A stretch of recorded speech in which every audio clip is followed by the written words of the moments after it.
আইন শৃঙ্খলা পরিস্থিতি নিয়ে কথা বলতে আমাদের সঙ্গে অনলাইনে যুক্ত হচ্ছেন সাবেক আইজিপি মোহাম্মদ নুরুল হুদা।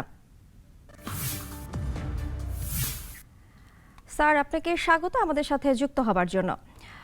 শুরুতেই আপনার কাছে জানতে চাইছি যে অপারেশন ডেভিল হান্টের ডেভিলরা আসলে কারা? এরা কি চুনোপুটি নাকি রাঘব বোয়ালদেরও এই অভিযানের আওতায় আনা হবে?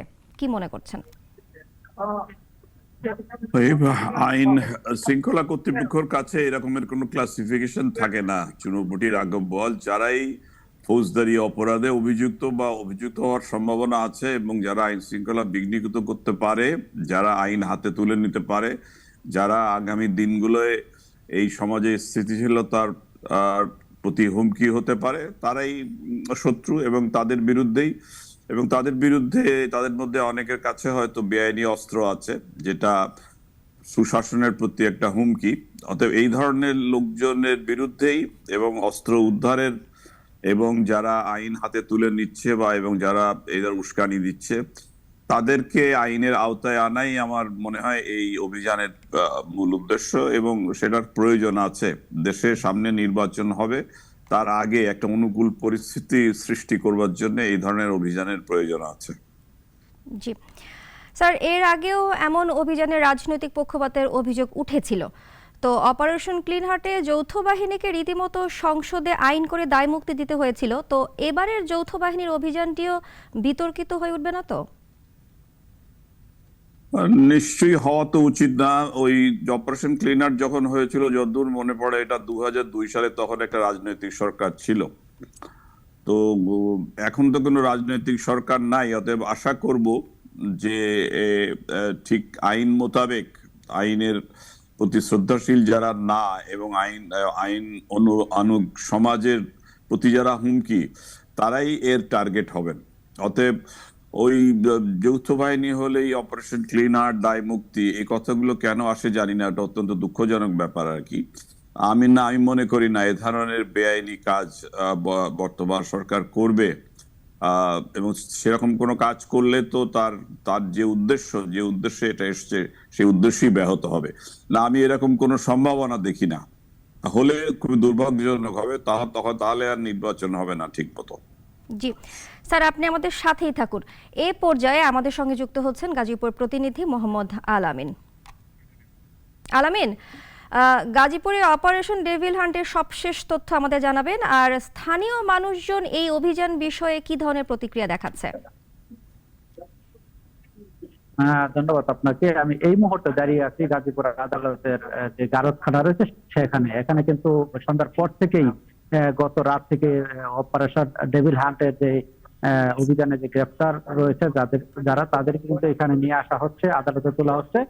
তো আপনাকে জানিয়ে রাখি যে গত পরশুদিন হঠাৎ করেই সাবেক মেয়র জাহাঙ্গীর আলমের একটি অডিও রেকর্ড ফাঁস হয়। সেখানে তিনি বলেছেন যে যারা আমাদেরকে দিনে ঘুমাতে দেয় না, তাদেরকে আমরা রাত্রে ঘুমাতে দিব না, এরকম একটি ভিডিও ফাঁস হওয়ার পর দিন কিন্তু সাবেক মন্ত্রী আকম মোজাম্মেল হকের বাড়িতে ডেকে নিয়ে বৈষম্য বিরোধী ছাত্র আন্দোলনের যারা রয়েছে তাদের উপর হামলা চালানো হয়, তাদেরকে মারধর করা হয়। এরপরের দিন কিন্তু এই ঘটনায় একটি মামলা হয়েছে, সেখানে হামলা, ভাঙচুর এবং বিস্ফোরণের একটি মামলা হয়েছে। সেখানে গত 2 দিনে জেলা এবং মহানগরী মিলিয়ে মোট 83 জনকে গ্রেপ্তার করেছে পুলিশ।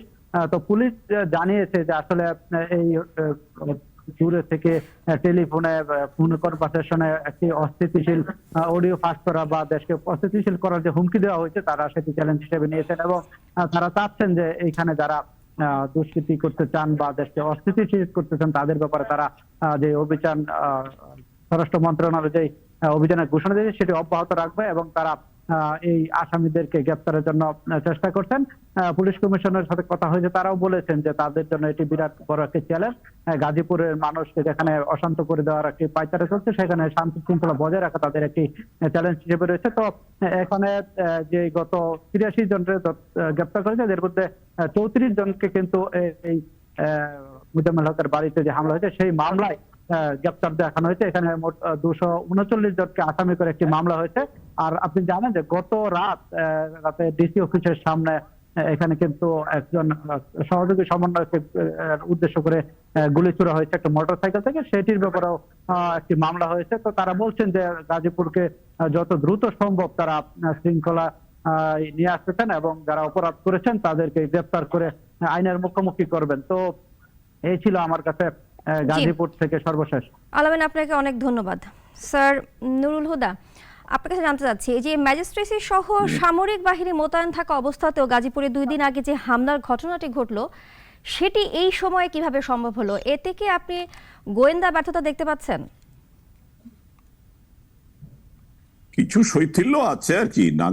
ম্যাজিস্ট্রেসি, আর্মি, তারা সবাই তো এই গোয়েন্দার এই কাজ করেন না। এটা প্রধানত দায় দায়িত্ব পুলিশের উপরে আসে, এবং এ ধরনের যে একদল লোক চুপিসারে কাজ করছে বা তাদের কোনো অশুভ কর্মসূচি আছে এবং তারা যে একটা থ্রেট, এইটা তো গোয়েন্দা তথ্যতেই বের করতে হবে এবং প্রিএমটিভ ঘটনা ঘটার আগে এগুলো ধরতে হবে আর কি। হ্যাঁ, কিছুটা শৈথিল্যের ইঙ্গিত তো পাওয়া যায়। তো সেই শৈথিল্যগুলো যাতে না থাকে, সেই জন্য এই যে অভিযান হচ্ছে, এ ধরনের অভিযানের কিন্তু সাফল্য নির্ভর করবে আপনার কাছে নির্দিষ্ট কি তথ্য আছে। সাজ রব করে গেলে কিন্তু খুব বেশি খুব ফল লাভ হবে না। তার কারণ অপরাধী যারা বা দুষ্কৃতিকারী যারা, তারা তো বসে থাকবে না ধরা দেওয়ার জন্য। অতএব নির্দিষ্ট তথ্য থাকতে হবে এবং নির্দিষ্ট তথ্যের ভিত্তিতে অভিযান পরিচালনা করতে হবে, এবং আইনানুগভাবে, যাতে নির্দোষ লোকরা হয়রানি না হয়। কেন সেরকম কিছু হলে হিতে বিপরীত হবে। অতএব এক কথায় নির্দিষ্ট তথ্যের ভিত্তিতে এই ধরনের অভিযান পরিচালনা করতে হবে অপরাধীদের আইনের আওতায় আনবার জন্য।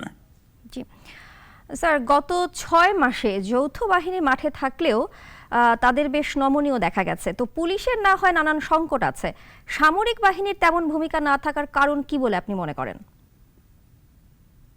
সামরিক বাহিনী তো এখানে সোজাসুজি অপারেট করে না। তাদের পুলিশের তথ্যের উপরে নিজেদের তথ্য কিছু থাকে, কিন্তু সব পুলিশ বাহিনীর তথ্যের উপর নির্ভর করে কাজ করতে হয়, এবং সামরিক বাহিনী এই ধরনের কাজ করতে অভ্যস্ত না।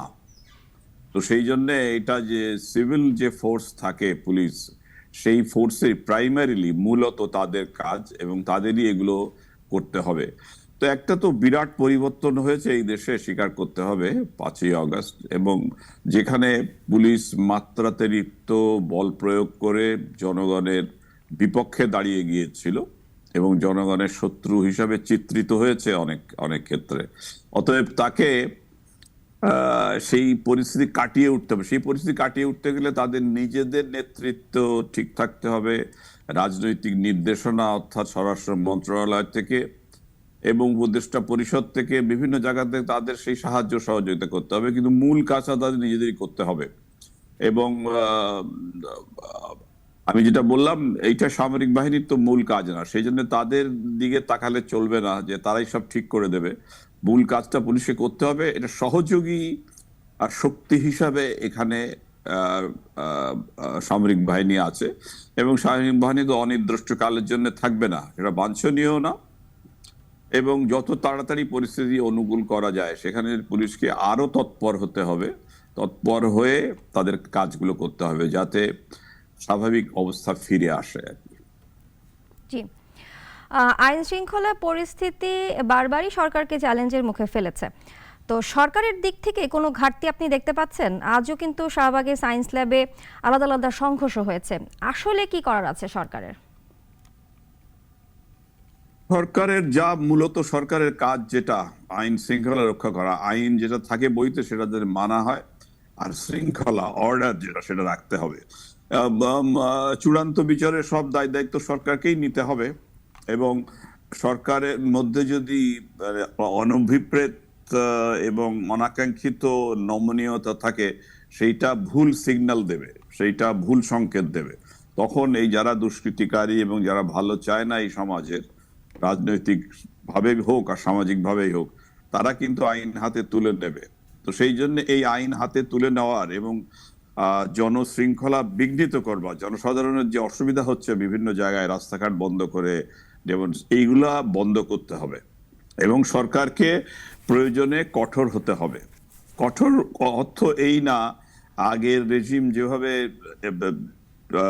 প্রতিবাদ বা মিছিল যেভাবে হ্যান্ডেল করেছে সেভাবে না, কিন্তু আমাদের আবার জনগণের সুবিধাটা তো দেখতে হবে। তো সেখানে জনগণ যদি দুর্ভোগ আসে তাহলে তো আইন শৃঙ্খলা রক্ষা করা যাবে না। তো সেই জন্য সরকার যাতে নমনীয় না হন, কঠোর হন এবং আইনানুগ হন। আইনানুগ হলে আমার মনে হয় বেশিরভাগ লোকেরই এবং এদেশের বেশিরভাগ লোকই আইন মানতে রাজি আছে, তাদের নিজেদের স্বার্থেই আর কি, নিজেদের স্বার্থে, সমাজের স্বার্থে, দেশের স্বার্থে। অতএব সেই ফোর্সকে জাগ্রত করতে হবে এবং সরকারকে একটু কঠিন হতে হবে, কঠোর হতে হবে। জি স্যার, অনেক ধন্যবাদ। আপনার কাছে আমার শেষ প্রশ্ন, সম্প্রতি পালিয়ে যাওয়া সাবেক প্রধানমন্ত্রী শেখ হাসিনার ভাষণকে ঘিরেও কিন্তু দেশের বিভিন্ন স্থানে আইন শৃঙ্খলা পরিস্থিতি অনেক খারাপ হয়েছিল, তো সেখানে সরকারের ভূমিকা কিভাবে দেখছেন?